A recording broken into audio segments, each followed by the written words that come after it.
Hey everyone, welcome back to Botanic Haven. I'm so glad you're here. For those of you who are new, this channel is all about gardening, plant care, and creating beautiful green spaces, both indoors and outdoors. Whether you're growing a jungle in your living room or tending to a backyard garden, we're here to share tips, tricks, and real experiences that can help you become a better plant parent. Today I want to talk about something that completely changed the way I approach watering, and honestly, it sounds absolutely crazy when I first say it out loud. I stopped watering my plants as much as I used to, and they actually started growing faster and healthier than ever before. I know that sounds backwards, right? We're always told that plants need water to survive, and that's absolutely true. But what I discovered is that sometimes less really is more. Let me walk you through this journey because it might just revolutionize the way you care for your green friends too. So, let me set the scene for you. About 2 years ago, I was that person who watered everything on a strict schedule. Every Monday and Thursday, like clockwork, I'd go around with my watering can and give each plant a good drink. I thought I was being responsible and consistent, which are good qualities in plant care, but I wasn't actually paying attention to what my plants were telling me. I had this beautiful fiddle leaf fig named Daisy, and she was my pride and joy. I'd had her for about 3 years, and she was doing okay, but she wasn't thriving the way I wanted her to. Her leaves were a bit droopy, some of them had brown spots, and she just looked tired all the time. I kept thinking maybe she needed more light, or maybe the humidity wasn't right, or perhaps she needed fertilizer. I tried everything except the one thing that was actually the problem. I was watering her way too much. The turning point came when I went on vacation for 2 weeks.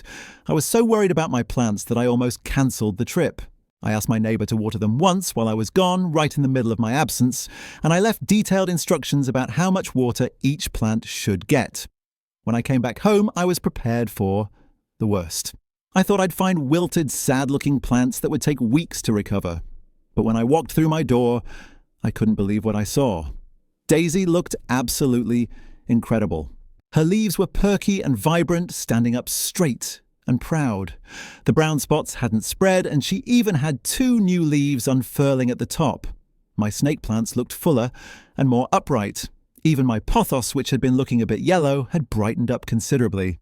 I stood there in my living room, completely confused, trying to figure out what had happened. That's when it hit me.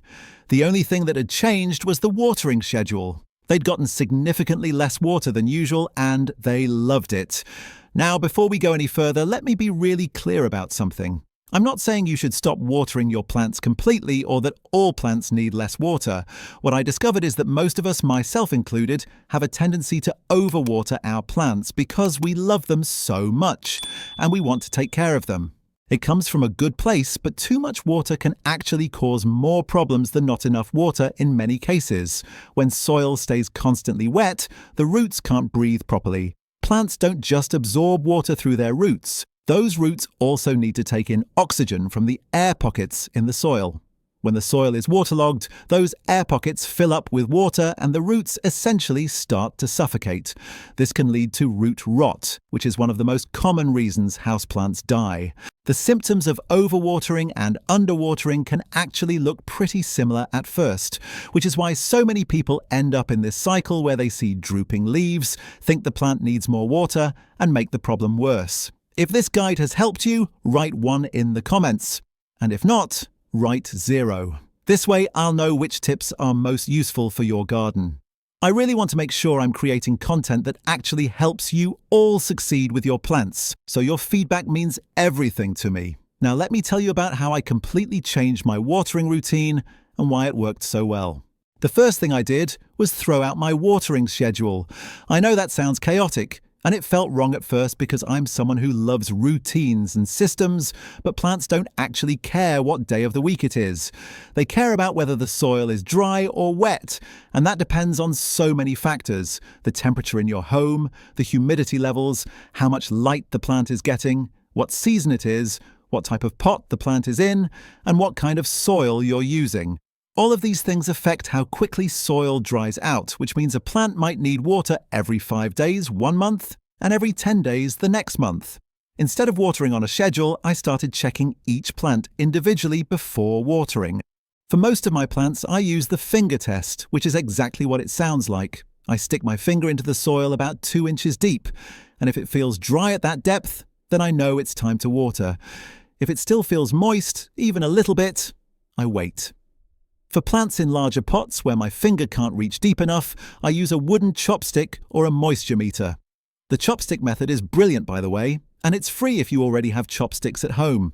You just stick it down into the soil near the edge of the pot, leave it there for a minute, then pull it out and look at it. If it comes out with damp soil clinging to it, or if it looks darker, the soil is still wet down there. If it comes out clean and dry, it's watering time.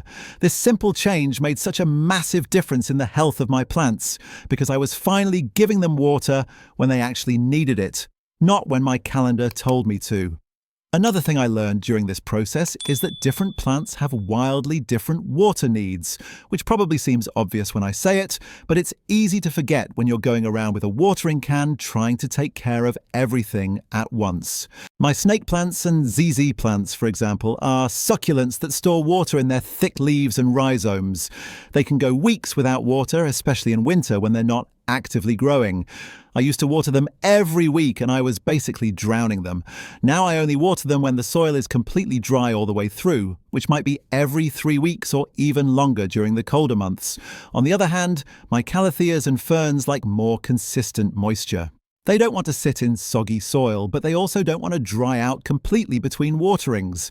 For these plants, I water when the top inch of soil is dry, which might be every 5 to 7 days in summer and every 10 days in winter. I also started paying much more attention to how I water rather than just how often. When I do water a plant, I water it thoroughly. I take the plant to my sink or bathtub and I water it slowly and evenly across the entire surface of the soil until water starts running out of the drainage holes at the bottom. This ensures that water reaches all parts of the root system, not just the top layer of soil. Then I let the plant sit and drain for at least 15 to 20 minutes before putting it back in its decorative pot or saucer. This is really important because you never want your plant sitting in standing water, which brings us right back to that root rot problem. I used to do this thing where I'd pour a little water on top of the soil every few days, thinking I was being gentle and careful, but what I was actually doing was only wetting the top layer while the bottom stayed dry, and the roots down below weren't getting any moisture at all. Let me tell you about my friend Oliver's experience because it really drove this point home for me. Oliver is a graphic designer who works from home, and he decided to get some plants for his office to make the space feel more alive and inspiring. He bought a gorgeous Monstera deliciosa, which he named Ferdinand, and he was so excited to take care of it. Oliver read online that monsteras like humidity and regular watering, so he watered Ferdinand every 3 days without fail and misted the leaves every single day. Within a month, Ferdinand started looking terrible. The leaves turned yellow one by one and they felt soft and mushy at the base. Oliver was devastated and couldn't figure out what was wrong because he was doing everything the articles told him to do. When he called me in a panic, I went over to his place to take a look. The moment I touched the soil, I knew what the problem was. It was absolutely soaking wet, and when we carefully lifted the plant out of its pot, the roots were brown and slimy instead of white and firm. Classic root rot. We had to do some emergency surgery on Ferdinand. We trimmed away all the damaged roots, let the remaining healthy roots dry out for a few hours, and then repotted the plant in fresh, well-draining soil. I told Oliver to wait a full week before watering again to let the plant recover, and after that to only water when the top 2 inches of soil were dry. Oliver was skeptical about watering less frequently because his instinct was to nurture the plant by giving it more attention. But he trusted me and followed the new routine. Within a month, Ferdinand had stabilized and stopped losing leaves. Within 3 months, Ferdinand had put out several new leaves and was growing faster than ever. Oliver couldn't believe that the solution to his problem was literally doing less, but that's exactly what the plant needed. This experience with Oliver made me think about why we tend to overwater in the first place, and I think a lot of it comes down to our human psychology. Taking care of plants makes us feel good. It's an active way to show love and attention, and watering is the most tangible, visible form of care we can provide. We can't really see a plant absorbing light or taking in carbon dioxide, but we can definitely see ourselves pouring water and imagine that we're nourishing the plant. The problem is that plants don't experience love and care the way we do. They experience their environment through physical and chemical processes, and too much water disrupts those processes no matter how good our intentions are. Learning to water less frequently felt counterintuitive at first, almost like I was neglecting my plants, but I had to reframe it in my mind. I wasn't neglecting them, I was respecting their natural needs and giving them what they actually required, not what I thought they required based on my own emotional needs. Seasonal changes played a huge role in my new understanding of watering too. During spring and summer, when plants are actively growing and producing new leaves, they use water much more quickly. The days are longer, the light is stronger, and the temperatures are warmer, which means soil dries out faster. During these months, I found myself watering my plants more frequently, sometimes as often as every 4 or 5 days for the heavy drinkers like my peace lily and my spider plants. But then fall and winter come around, and everything changes. Most houseplants go into a semi-dormant state during winter, where their growth slows down dramatically or stops altogether. They're not producing new leaves or roots, which means they're not using nearly as much water. Now, during the winter months, some of my plants might only get watered every 2 weeks or even longer. My rubber plant, for instance, might go 3 weeks between waterings in January, and she's perfectly happy with that arrangement. The type of soil you use also has a massive impact on how much and how often you should water. I used to think soil was soil, and I'd just use whatever potting mix I had lying around for everything. But different plants need different soil compositions, and the soil affects both how much water it holds and how quickly it drains. Cacti and succulents need a very fast-draining mix that's often half regular potting soil and half perlite or coarse sand. Tropical plants like monsteras and philodendrons like a rich, chunky mix that holds moisture but still has plenty of air pockets. I started making my own soil mixes for different types of plants, and it made such a difference in how they responded to watering. Now let's talk about the pots themselves, because this is another factor that dramatically affects watering needs. Terracotta pots are porous, which means they allow water to evaporate through the sides of the pot, as well as from the top of the soil. Plants in terracotta pots dry out much faster than plants in plastic or ceramic pots, which means they need more frequent watering. This makes terracotta excellent for plants that like to dry out completely between waterings, like snake plants and cacti, but not ideal for moisture-loving plants like ferns. I started matching my pot choices to the plant's needs. My succulents went into terracotta, my ferns stayed in plastic, and my mid-range plants went into glazed ceramic. Drainage holes are non-negotiable, by the way. Without drainage, there's nowhere for excess water to go. And even if you're careful, it's incredibly easy to add just a little too much water that then sits at the bottom of the pot, creating a swamp for the roots. If you absolutely love a pot that doesn't have drainage holes, you can use it as a decorative outer pot and keep the plant in a plastic nursery pot with drainage holes inside it. I do this all the time, and it works beautifully.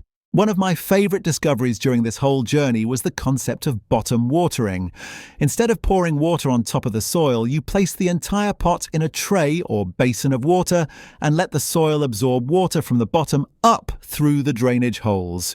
The soil acts like a sponge and draws water upward through capillary action until the entire root ball is evenly moist.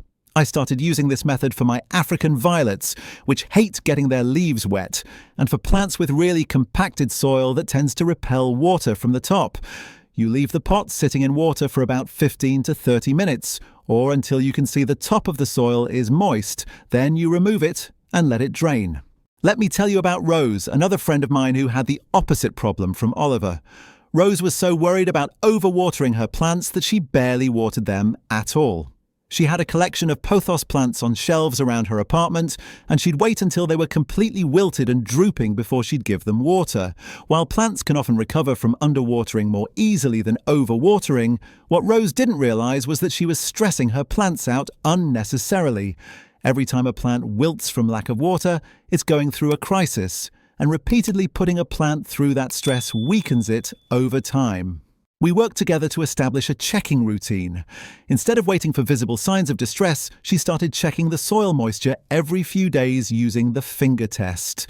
Within a few weeks, Rose's pothos went from surviving to thriving. They put out longer, faster-growing vines with bigger leaves, and the color became a much deeper, richer green. The whole experience of learning to water properly has taught me that plant care is much more about observation and responsiveness than it is about following rules and schedules. Every plant is an individual with its own needs, and those needs change based on the season, the environment, and the plant's stage of growth. The best thing you can do is spend time with your plants regularly, not necessarily to do something to them, but just to observe them. Look at the leaves. Are they firm and upright or soft and drooping? What color are they? Stick your finger in the soil. How does it feel? These observations tell you so much more than any calendar or schedule ever could. Another aspect of this whole watering revelation was learning about water quality. I used to just fill my watering cans straight from the tap and water my plants immediately. Some plants did fine with this, but others showed signs of sensitivity: brown leaf tips, yellowing edges, or a white crusty buildup on the soil surface. Tap water contains chlorine, chloramine, and sometimes fluoride, which some plants are sensitive to. I started letting my water sit out in an open container for 24 hours before using it, which allows chlorine to evaporate. For my most sensitive plants, like my calatheas and dracaenas, I started using filtered water or even collecting rainwater when possible. The difference was subtle but noticeable. Temperature matters too. Cold water can shock plant roots, especially tropical plants that are used to warm conditions. Now I always make sure my water is at room temperature or slightly lukewarm before I water. I fill my watering cans and let them sit overnight, which also takes care of that chlorine issue. It's a small detail, but it's one of those things that adds up to healthier, happier plants overall. Humidity is another piece of the puzzle. I live in a place where the indoor air gets really dry during winter because of heating, and I noticed that my tropical plants weren't doing as well during those months. Even though I was adjusting my watering schedule, the dry air was causing the plants to lose water through their leaves faster than normal. I started using humidifiers near my plant shelves, and it made a huge difference. The plants looked fuller and healthier, and I actually didn't have to water some of them as frequently because they weren't losing moisture through their leaves as quickly. Let me share one more story that really illustrates the power of proper watering. My neighbour Ivy is an elderly woman who's been growing plants for over 50 years. She has this incredible garden full of mature, thriving plants, and I've always admired her green thumb. One day, I asked her what her secret was, expecting some complicated formula or technique. She laughed and said her secret was simple. She listens to her plants. She explained that she really does pay attention to what each plant is telling her. She touches the soil, observes the leaves, notices when a plant is growing actively or resting, and adjusts her care accordingly. She doesn't water on a schedule. She doesn't follow anyone else's rules. She's developed a relationship with each plant based on observation and experience, and that's why they thrive under her care. Since adopting this new approach to watering, I've seen dramatic improvements across my entire plant collection. My snake plants are putting out new pups and growing taller.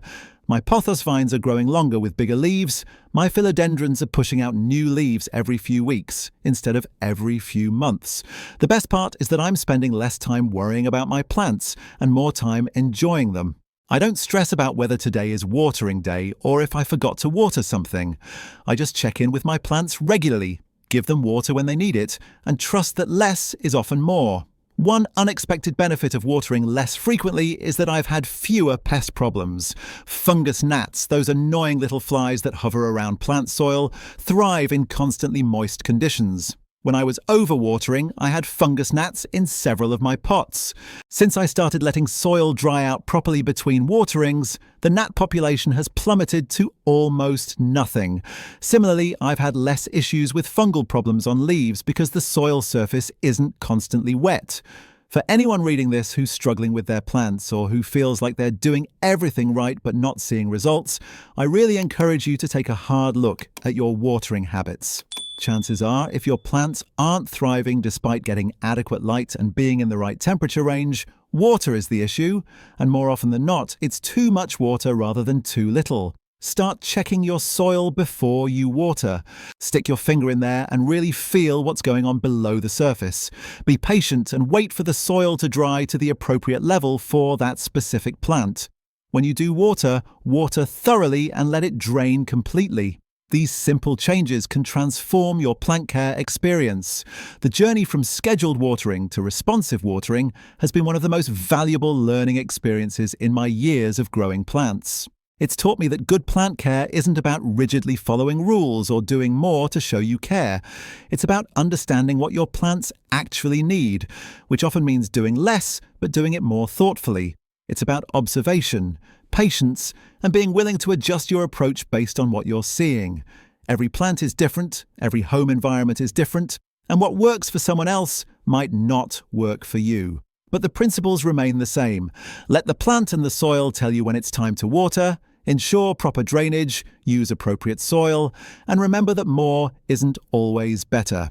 I hope sharing my experience and the stories of my friends has been helpful and maybe even inspiring. If you're dealing with plants that aren't thriving, I encourage you to experiment with watering less frequently and see what happens. You might be surprised, like I was, to discover that the solution to your plant problems is actually doing less, not more. Thank you so much for reading, and remember that here at Botanic Haven, we're all learning together. Keep growing, keep observing, and most importantly, keep enjoying the wonderful world of plants.